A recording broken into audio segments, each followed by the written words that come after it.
Hello, everyone. I'm Jim McIntyre, the Regional Communications Director for the American Red Cross of Northern Ohio. Early in 2024, the American Red Cross declared a nationwide emergency blood shortage. Holiday schedules, winter weather, and seasonal illnesses all combined for a perfect storm for a shortage of blood for patients in need. And generous blood donors responded. In just 6 weeks, the shortage was alleviated, helping children and adults who suffer from a variety of illnesses, including sickle cell disease, lymphoma, and leukemia, and other types of cancer. Charlotte Rerko is a former patient and blood donor recipient who will join us today to talk about her journey. And we welcome you to our broadcast, Charlotte. Hello. Hello. Wonderful to be here, Jim. Thanks for joining us. And Christy Peters also will join us today. She is the Regional Communications Manager for the Red Cross of Northern Ohio and has significant expertise when it comes to the need for blood, who can give, and how to donate. Hi, Christy. Hi, Jim. Thanks for having me. All right. So, Charlotte, we all used to work together. You are Yes, we do. Chief Operating Officer for the Red Cross of Northern Ohio. It's nice to see you again. It's nice to be seen, Jim. And I Well, still to this day volunteer for the American Red Cross.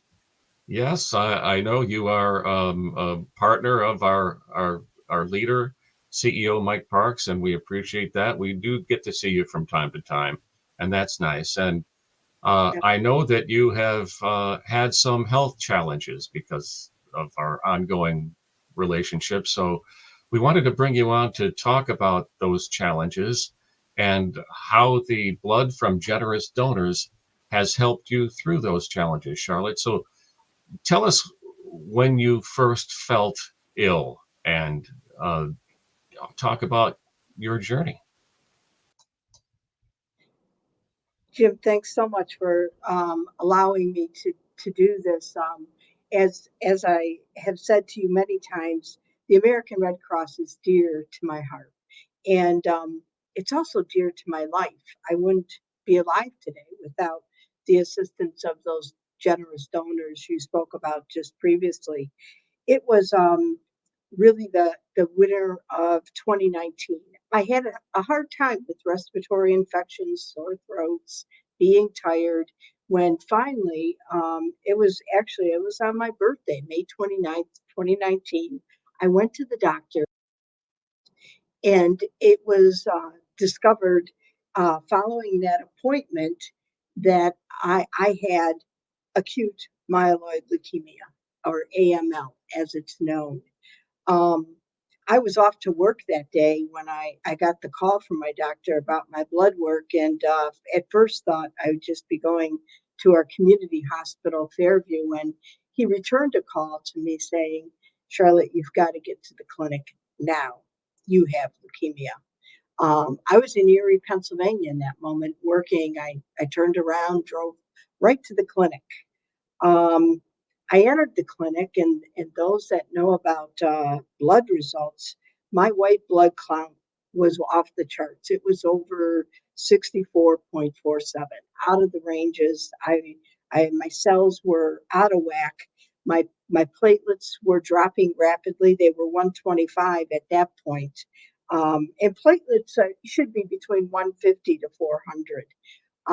I was admitted into the leukemia unit, and it began a journey of that took about a year before I really stabilized.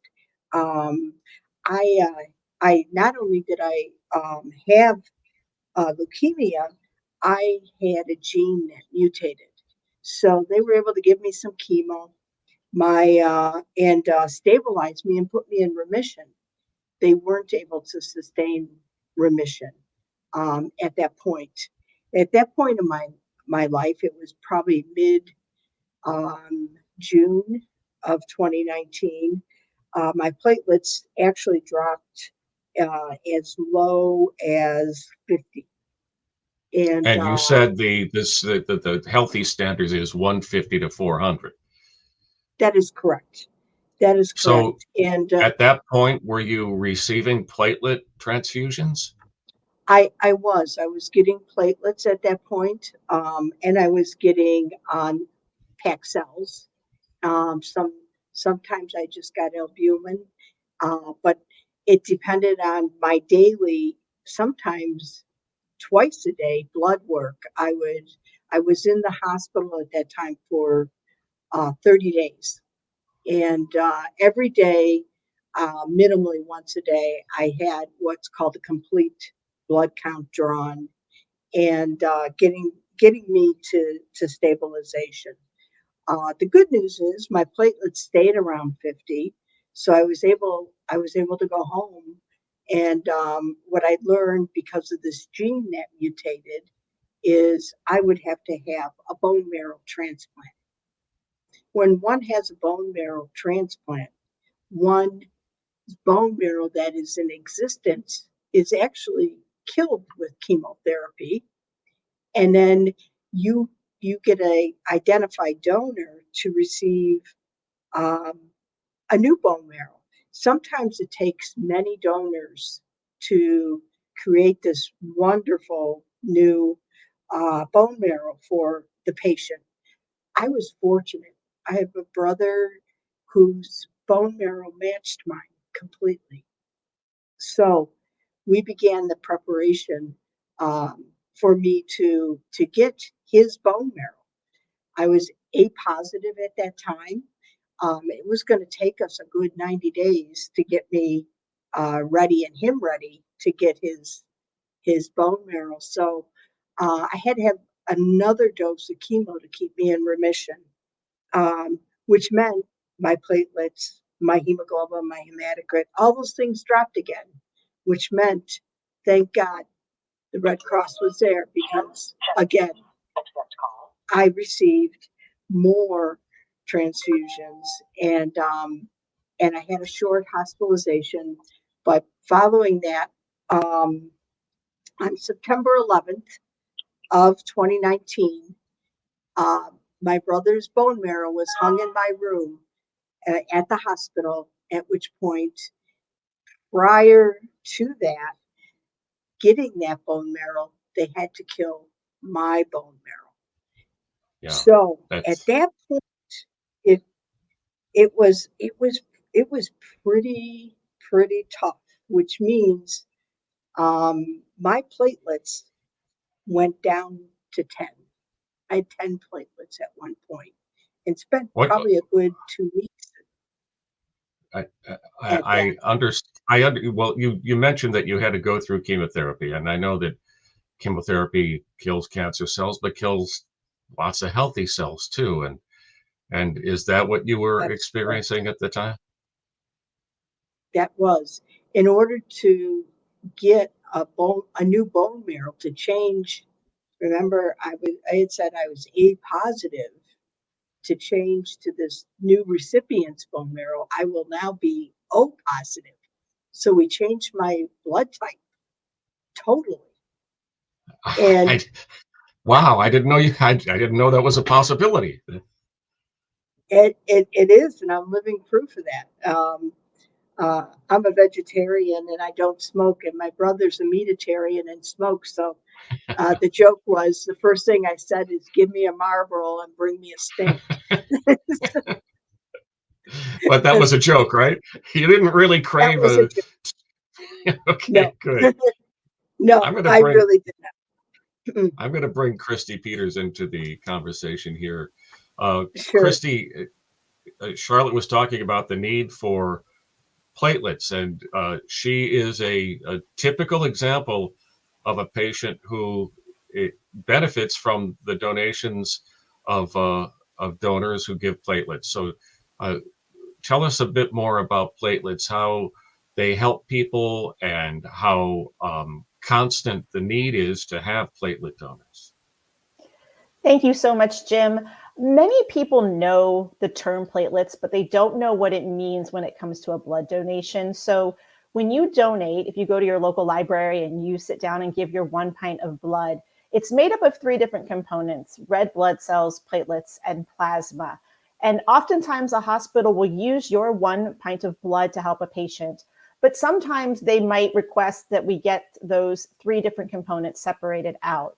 And so that means that here at the Red Cross, we'll take your red cells and separate them. We'll take the platelets out and we'll take the plasma out and create 3 different products. In a platelet donation, what we're doing is focusing just on those platelets. So instead of you giving that whole pint and us separating it, you sit down, donate the platelets, we give you back your plasma and your red blood cells, and we keep those platelets. The reason that this is important is because in a platelet donation, we can actually get more platelets from your donation than we can if you just give that 1 unit of whole blood. We are able to get more, which means patients can get more. Oftentimes, if a patient gets products from the same person, for example, if they get these platelets and it comes all from one donor, there's less of a chance of reaction for that donor. As Charlotte mentioned, cancer patients are receiving platelets on a regular basis. Nearly half of donated platelets to the Red Cross are going to cancer patients, and every 15 seconds, someone in the US needs platelets.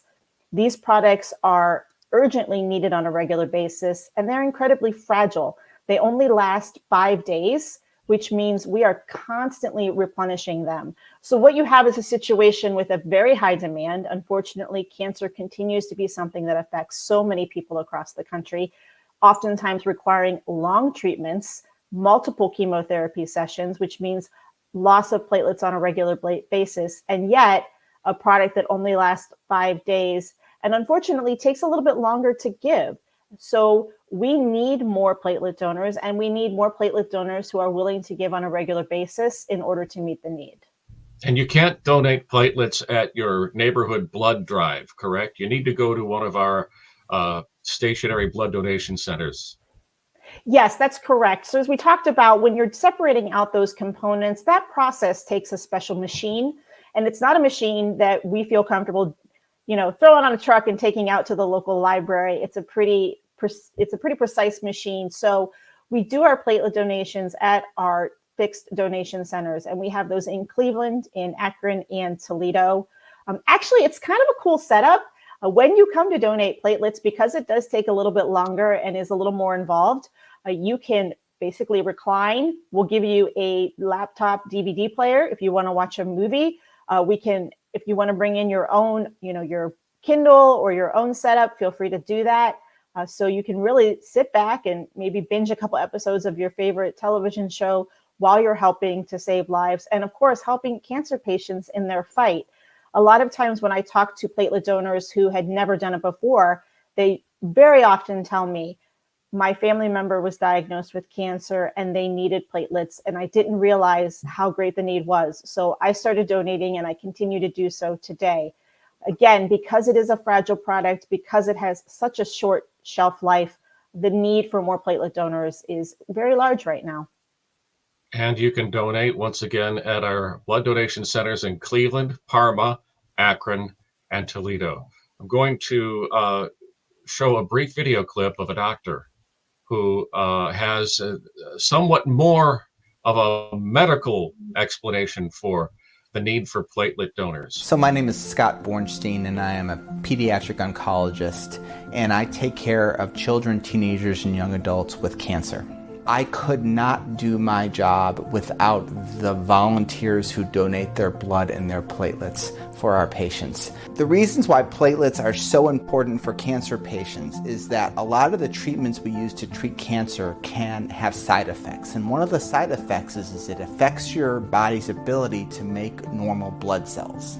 And so after you get certain types of chemotherapy, your body can't make platelets, and so your platelet count falls, and it makes you more likely to bleed. And so one of the ways that we help and support our patients that get intensive chemotherapy is we have to give them platelet transfusions.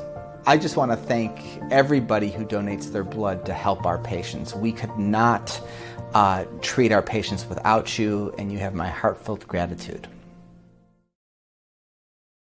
And I'm sure you second that emotion, Charlotte Rerko.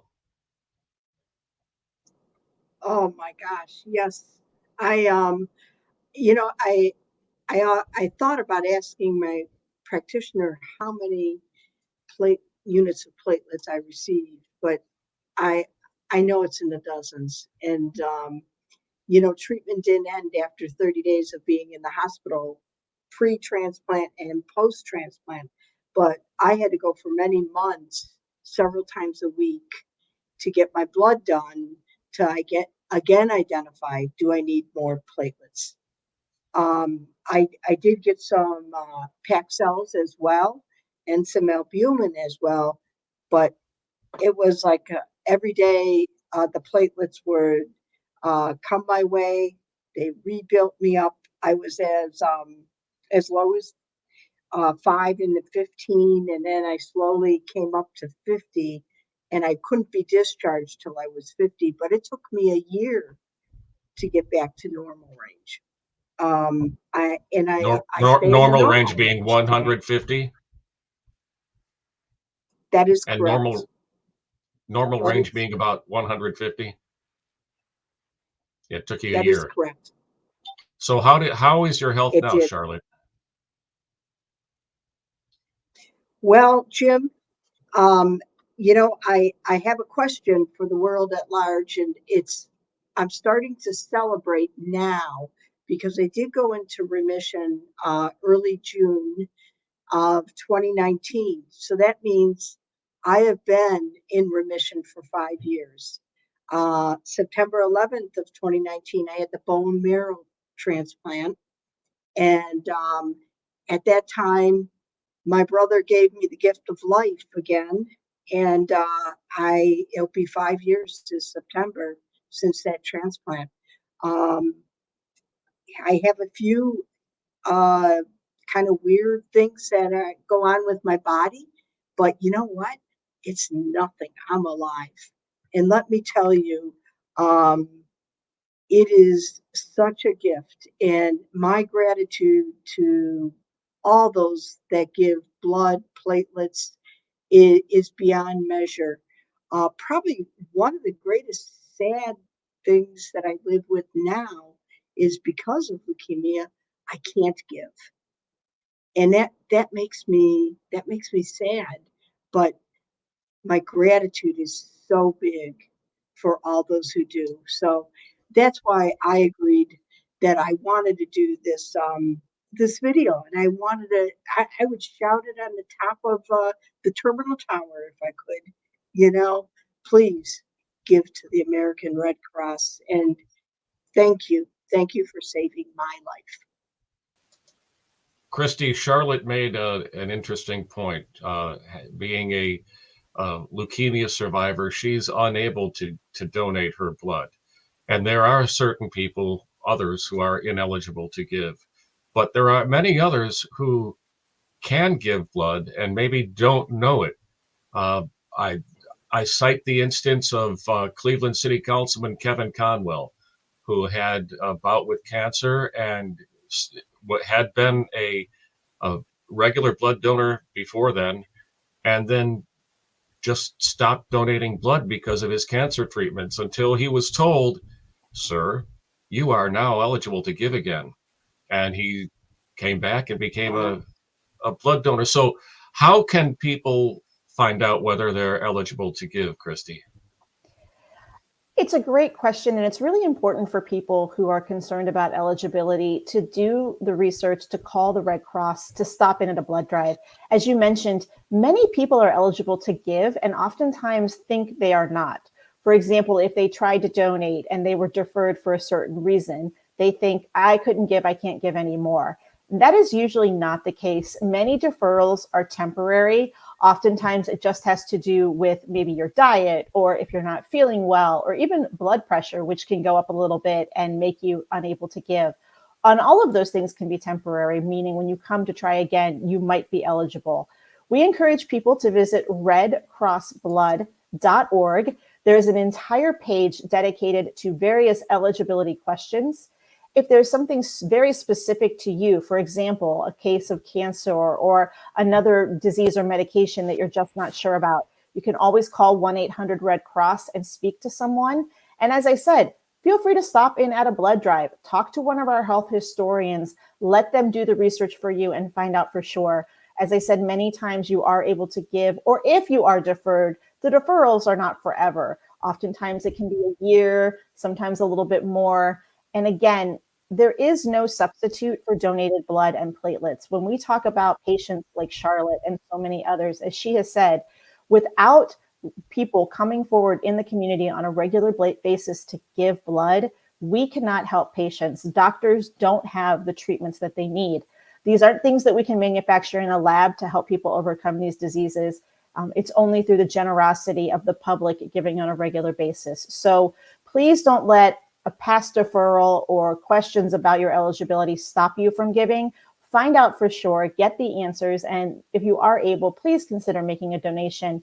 As Charlotte mentioned, she received platelets as well as packed red cells. So even a regular whole blood donation can go a long way in helping an emergency trauma victim, someone fighting cancer, someone with a chronic illness like sickle cell disease that also requires regular transfusions, only this time of whole blood red cells. So no matter your blood type and no matter what donation you give, there is a patient in a hospital waiting for that product, depending on it, to overcome whatever they're facing. It really is an amazing way. It doesn't cost you anything but a couple hours of your day to make a life-saving difference, especially, and give someone like Charlotte the chance to sit here now and say, my life was saved, I'm in remission, and part of that is thanks to the community who's. We're losing you here, Christy. So thank you. Thanks for your expertise. I'm going to once again urge people, as Charlotte did, to consider their eligibility, to check on whether they are eligible by visiting redcrossblood.org. If you donate whole blood, you are eligible to donate every 56 days. And it's important for people, not only people like Charlotte, but for so many others. I have just a brief story to show you. Whenever I feel really exhausted, which is like a lot of the time, getting blood was just like a rush of new life. It really helped me to continue to do the things that made me me. I was diagnosed with a blood cancer called Hodgkin's lymphoma. When Justin and I started dating, I told him that I did not want to get married until after I was done with all of the treatments and everything. I told him, let's just wait until everything is okay with me, and then we'll think about marriage. I used the American Cancer Society website a lot when I was first diagnosed, just because I had no idea what Hodgkin's lymphoma was. You know, I was diagnosed stage 3, and I was like, what does that mean? Let me go to a reputable source instead of just, you know, searching on the web. So since I had a blood cancer and I was going through chemotherapy, I needed a little extra boost. So I needed the blood transfusions so that I could get more energy and feel better. It's kind of like immediate, like an immediate effect. So I was really amazed by that. So we found out that I was in remission, and then the next day when he came home from work, he got down on one knee and just proposed to me. So he was just waiting for the days. We say that since we beat cancer together, we can probably do anything now. Yeah, I'm really thankful for those people who gave the blood, because it means so much, like that they're giving something to somebody else so that they have a better chance at life.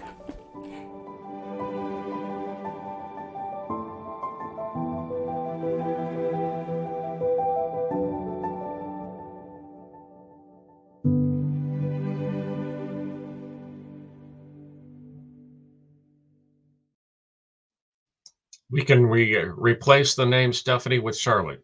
You can help people like Charlotte fight cancer as well by giving at just making your appointment to give at redcrossblood.org. You can also call 1-800-RED-CROSS or download the Red Cross Blood Donor app. Have you done that yet, Charlotte? Do you have you're not eligible to give anymore, so you Yes, may not have I it, have but the you can download it. Yeah? I do. I It's a do. nice tool. Not only are you able to schedule your appointment, but also keep track of your blood donations and find out where your donation goes to help someone. Maybe next time to the Cleveland Clinic to help someone who's struggling with leukemia. Charlotte, it's so good to see you again. You as well, Jim. I'm Thank you so much great. for having me. I'm grateful we were able to connect and to talk to you again. Congratulations on 5 years cancer-free. How's your brother, the donor? He is well. He is doing very well, and we often get together for breakfast and keep in touch. And I just have no words of gratitude that I could express to him for this. To think I have had the second opportunity and to have the gift of life. Yeah, and I'm sure your children are grateful for that as well. And Christy They are. Peters, thank you very much for your expertise as always. Oh, thank you so much. All right. Please give blood. 1-800-RED-CROSS. Thanks, everyone.